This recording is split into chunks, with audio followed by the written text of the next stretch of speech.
오늘 오셨습니다.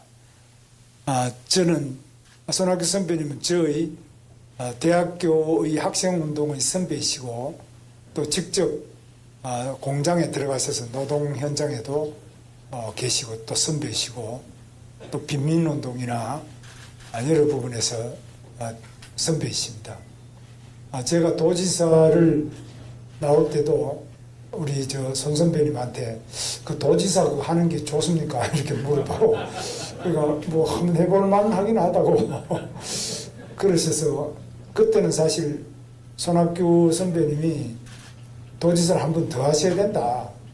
그런데 단임으로 마치시고 바로 이제 대통령 후보로서 떠나셨는데 그 뒷자리를 제가 이어서 저는 매우 수월하게 처음에 도지사가 되었습니다. 앞에 잘 닦아 놓으셨기 때문에 제가 수월하게 됐고 제가 하던 많은 사업이 거의 손학규 선배님이 시작하거나 구상을 다 해놓으신 것을 받아서 제가 8년 동안 완성하거나 또는 완성 못한 것도 있는데 정말 여러 가지로 경기도 발전을 위해서 많은 일을 하시고 또 저에게 많은 것을 남겨주셔서 제가 그만큼 일을 할 수 있었다는 점을 말씀을 드립니다.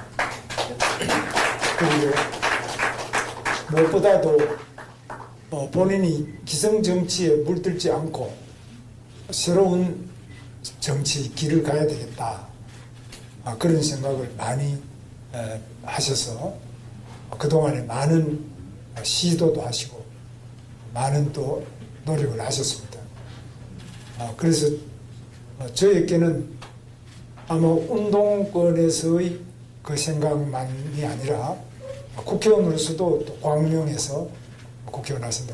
국회의원으로서 또 도지사로서 그리고 이론적으로도 옥스퍼드 정치학 박사시니까 여러분 아시는 것처럼 우리나라 최고의 정치학계의 가장 석학이시고 서강대학 교수로서 아마 우리 조영술 대변인도 직계 제자인 것 같은데 오늘 딱 뵙더니만 무조건 선생님하고 따라오는데 정말 많은 제자도 양성을 하셔서 훌륭한 역량을 가지신 우리 손학규 선배님을 모시겠습니다.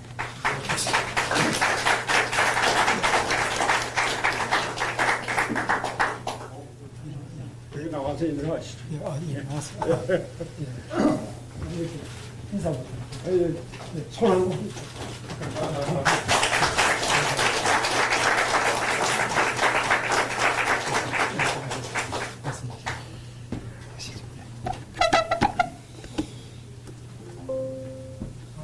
이쪽으로 오셔서 이쪽으로 하시고 제가 옆에 있겠습니다.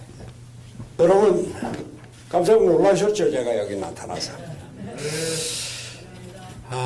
저는 오늘 김문수 대통령을 만드는데 조금이라도 도움이 될까 하는 마음에서 이 자리에 나왔습니다. 나락으로 떨어져가는 대한민국 그 살려야 된다. 이러한 절박한 마음을 갖고 나왔습니다. 제가 없는 힘이지만 조금이라도 도와야 되겠다는 생각으로 이 자리에 섰습니다. 저는 정치를 떠난 사람입니다. 산에 다니고 친구들 만나서 막걸리 마시고 책 보고 또 그동안 소홀히 했던 집안일도 좀 돌보고 이러면서 편안하게 살고 있습니다. 그런데 나라 걱정은 날이 갈수록 심해집니다. 아닌 밤에 홍두깨로 계엄이 선포되고 나라는 전체 탄핵 국면으로 뒤숭숭하고 대통령은 파면되고 다시 대선까지 왔습니다. 경제 피크 코리아로 지금 낭떠러지로 떨어지고 있습니다. 트럼프는 통상 압박으로 우리나라 경제를 위협하고 있습니다. 주한미군이 앞으로 제대로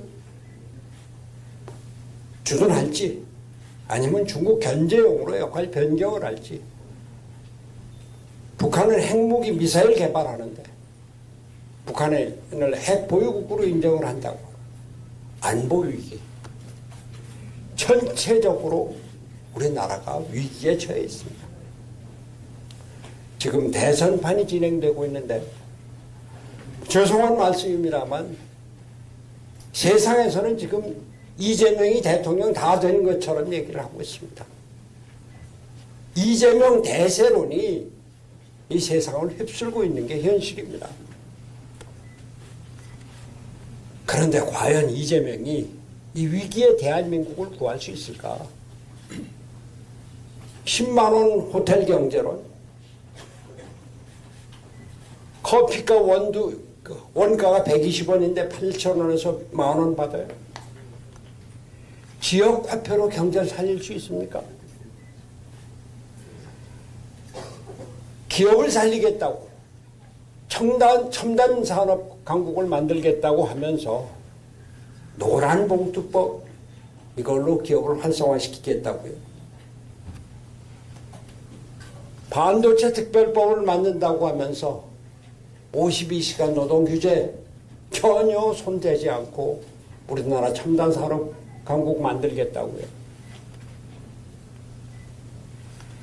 안보를 얘기합니다만 저는 정말 깜짝 놀랐습니다. 제가 경기도지사를 하지 않았습니까? 경기도 공무원들한테 들은 얘기인데 이재명이 경기도 도지사 4년 하는 동안 평택 미군 기지, 미이사단, 7공군 아무데도 한 번도 안 갔다는 거예요. 이런 사람이 미국하고 협상을 하고 대한민국의 안보를 지킬 수가 있습니까?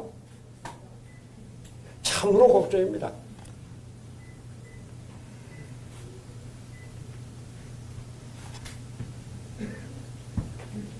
제가 솔직하게 말씀드리겠습니다. 저는 김문수 이전에 한덕수를 주시했습니다.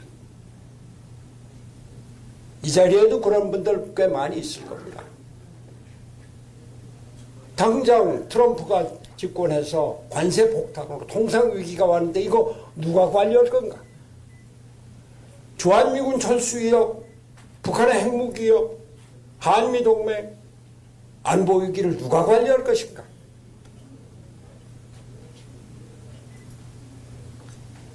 그동안 관직 모든 것을 다 하고 대통령 권한대행까지 하고 이런 사람이 그래도 대미협상 능력이 있고 경제위기 관리를 할 능력이 있을 것이다. 거기에다가 저는 우리나라 정치체제가 이대로 대통령제로 대통령과 의회가 충돌하는 정치 불안정으로는 우리 살아갈 수 없다. 정치 체제를 바꿔야 된다. 권력 구조를 바꿔야 된다. 오랜 신념이고 주장을 해왔습니다. 그런데 한덕수가 나 3년만 하면서 헌법 개정을 하고 7공화국 준비하고 난 그만두겠다. 거기서 반했습니다. 그래서 한덕수를 지지했던 겁니다.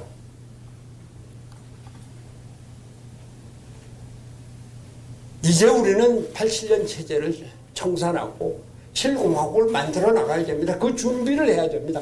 그 준비를 해야 되는 것이 지금 우리가 겪고 있는 대통령 선거입니다.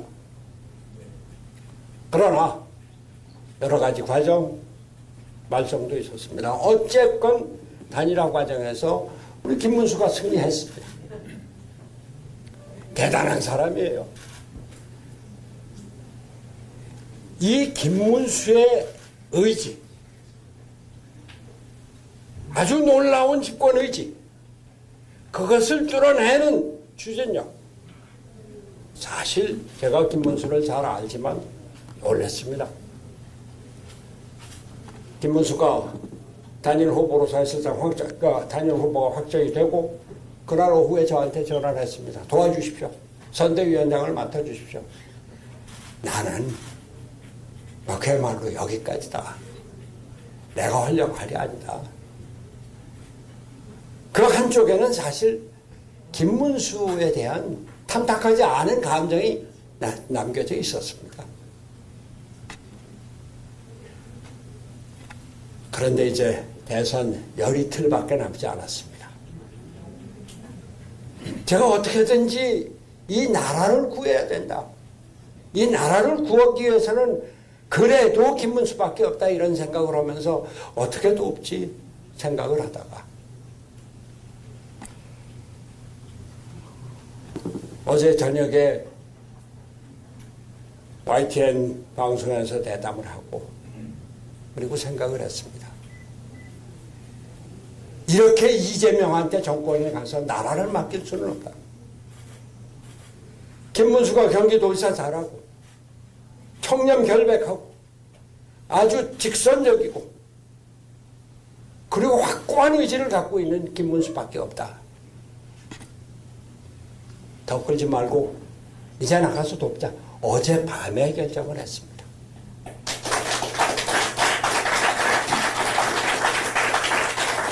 우리나라가 어떤 나라입니까? 6.25 전쟁 거치면서 세계 최빈국에서 10대 경제 강국으로 발전했습니다. 박정희 전두환의 군사 독재를 뚫고 일어나서 세계 최고의 민주국가를 이룬 나라입니다. 저희가 어렸을 때 쓰레기통에서 무슨 장미꽃이 피어나느냐 이런 얘기 듣고 그런 조롱을 받으면서 세계인이 선망하는 문화 강국을 이룬 나라입니다. 이런 나라가 이제 낭떠러지로 떨어지게 되고 있고 떨어지고 있습니다. 금년도 경제 성장률 1% 이하로 보는 외국 기관들도 있습니다. 이번 대통령 선거, 이번 이러한 위기의 대한민국을 살릴 지도자를 뽑는 선거를 해야 됩니다. 이 위기의 대한민국을 살릴 수 있는 사람 바로 김문수 후보뿐입니다.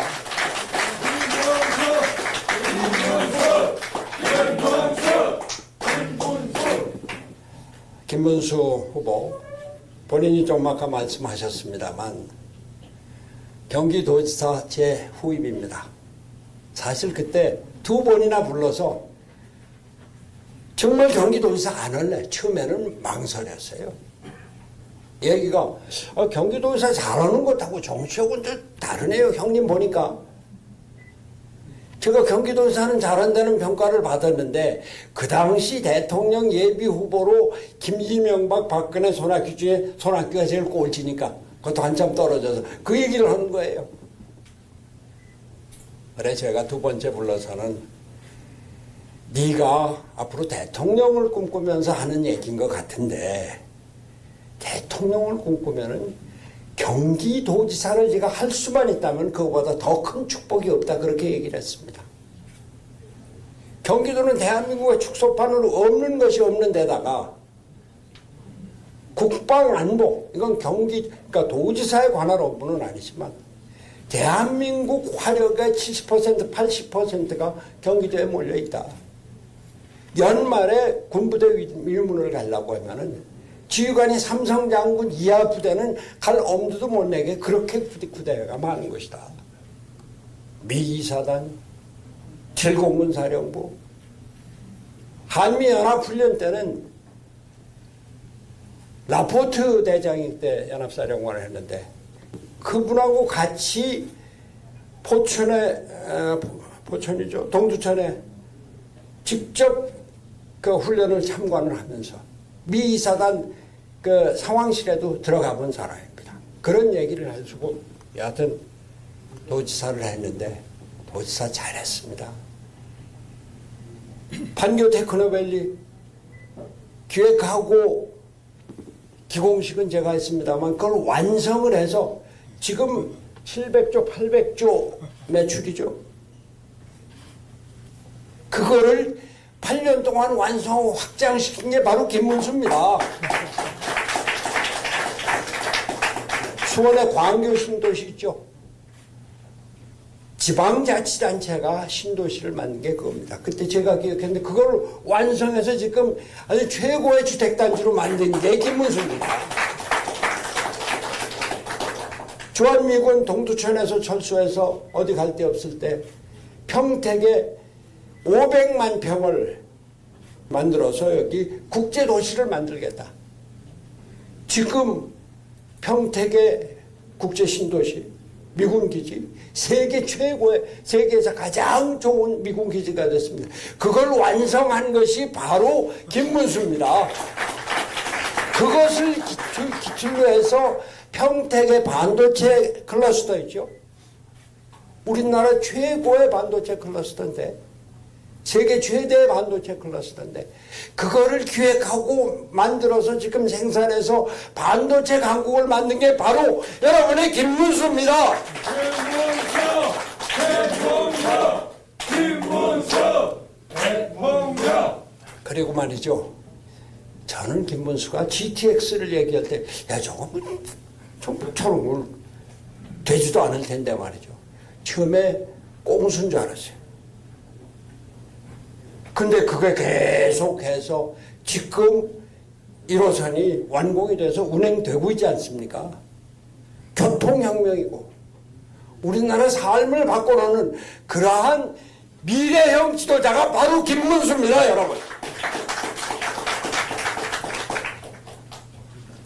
잠깐 다른 얘기 좀 하겠습니다. 이재명 후보가 지난번 대통령 선거에 나왔을 때 후보 공지문 집에 가정에 배달되는데 한가운데 이재명은 했다, 오른쪽은 이재명은 한다, 했다는 실적이고 한다는 공약이에요. 공약에는 뭐 500만 개 뭐 일자리를 300만 개 일자리를 만든다, 5만 불 시대 만든다 쭉 해놨는데 했다 한 건 뭐예요? 1호가 뭔지 아세요? 신천지 쳐들어갔다는 겁니다. 2호는 뭔지 아세요? 계곡 정비했다는 겁니다. 경기도에서. 세 번째가 뭔지 아세요? 공공 배달 앱을 만들었다는 겁니다. 네 번째가 뭔지 아세요? 청년 기본소득 실시했다고. 세계적으로 첨단 산업 강국으로, 반도체 강국으로, 자동차 강국으로 성장하는 대한민국의 그 최첨단 선봉에 있는 경기도지사의 실적이 첨단 산업, 과학기술 산업 아무것도 없고 신천지 쳐들었다, 계곡 정비했다. 저는 단지 경기도지사가 뭐를 했다는 데 그치는 것이 아니라 대한민국을 어떻게 앞으로 이끌어 나갈 것인가, 그 비전을 보여주는 것이 대통령 후보 또 경기도지사로의 실적에 나타나야 된다는 얘기입니다. 우리 김문수는 우리 대한민국을 첨단 산업을, 기술 산업을 바탕으로 해서 세계로 이끌어 나갈 그런 지도자다, 이런 말씀입니다. 김문수 후보 청렴하고 돈 밝히지 않고 너무 잘 알죠. 인사 공평하고 인재 위주로 쓰고, 제가 경기도지사를 했기 때문에 옛날에 지내던 사람들 가끔 만나서 얘기를 들었습니다. 김문수 지사에 대해서 하나의 흠을 얘기하는 사람이 없었습니다. 이재명 지사 도무지 그래 빨리 끝내라고. 괜찮아요. 네. 예. 괜찮습니다. 천천히. 여러분들 재미있어요, 근데? 천천히. 아니, 이재명 지사한테 실국장들이 제대로 가서 결재를 못 받았다는 겁니다. 그때 비서실 직원이 몇 명이었어요? 이건 한 7, 8명은 넘은 것 같은데. 저도 한 7, 8명이었습니다. 이재명 지사 때 비서실 직원이 23명이 돼요. 그 중에 16명이 밖에서 자기가 데려온 사람. 분야별로 비서를 두어갖고 실국장들이 그 비서한테 가서 결제를 맡았다는 겁니다. 그러면 그 비서가 그거를 뒷방에 앉아있는 정진상이한테 갖다 줘서 정진상이가 결제했다는 거예요. 이렇게 하니 공무원들이 일을 합니까?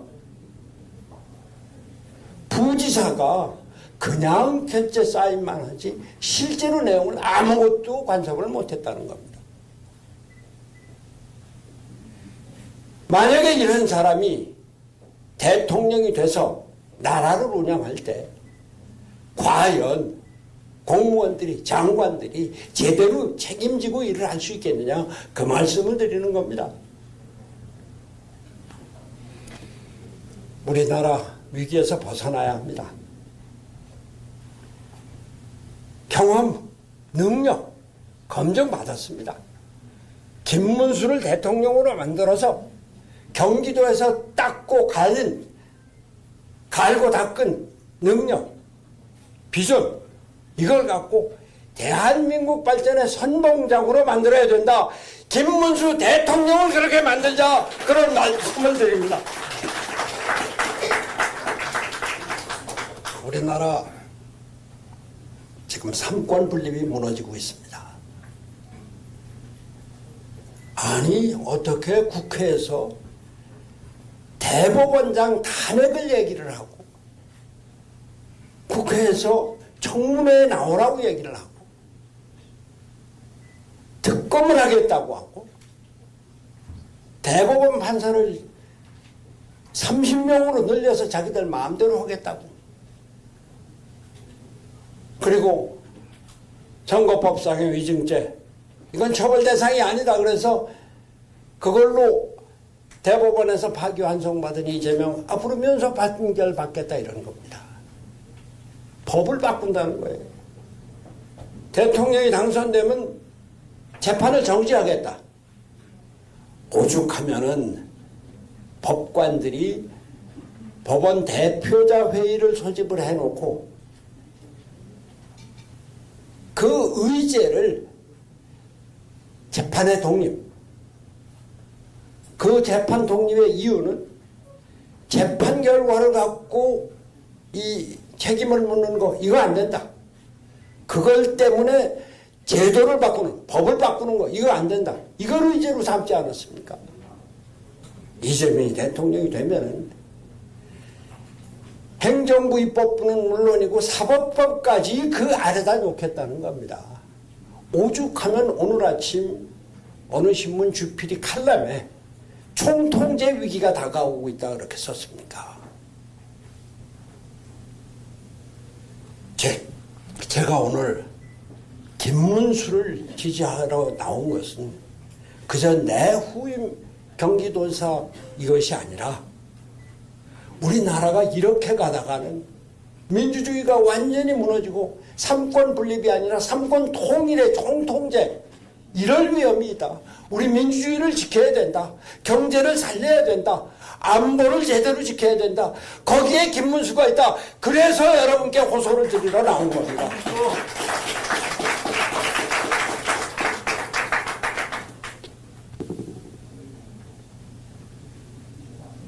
이런 위기를 극복하기 위해서 저는 대한민국의 지도자 여러분들께 간곡히 호소드립니다. 저도 주저하다가 이렇게 나왔는데 지도자 여러분들께서 내 개인의 정치적인 이해관계, 내 개인의 생각 이런 거 좀 접어두시고 나라를 살리는데 같이 나서주시기 바랍니다.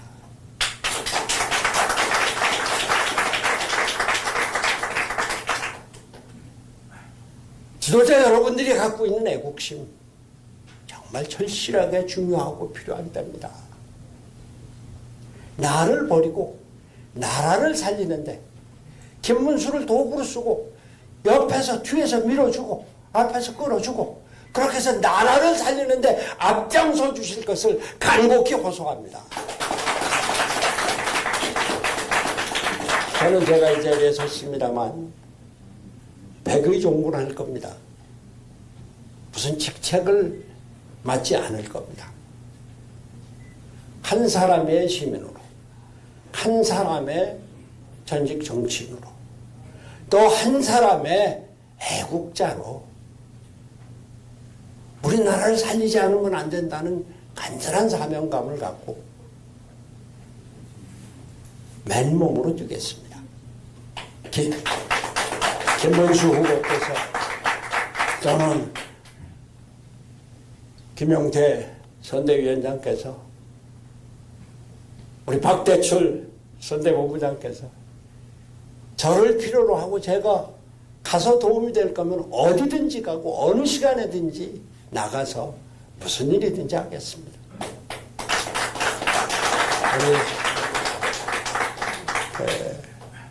존경하는 우리 김문수 지지자 여러분,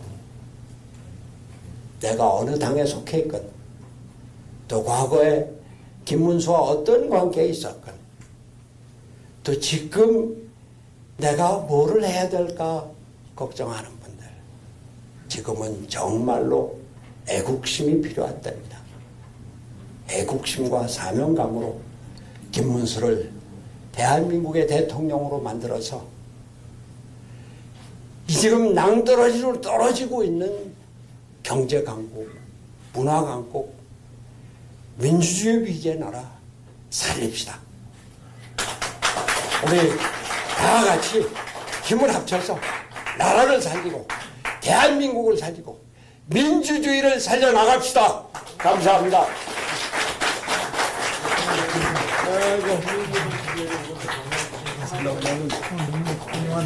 너무 얘기가 길었죠? 감사합니다. 네, 다시 한번 큰 박수 부탁드리겠습니다.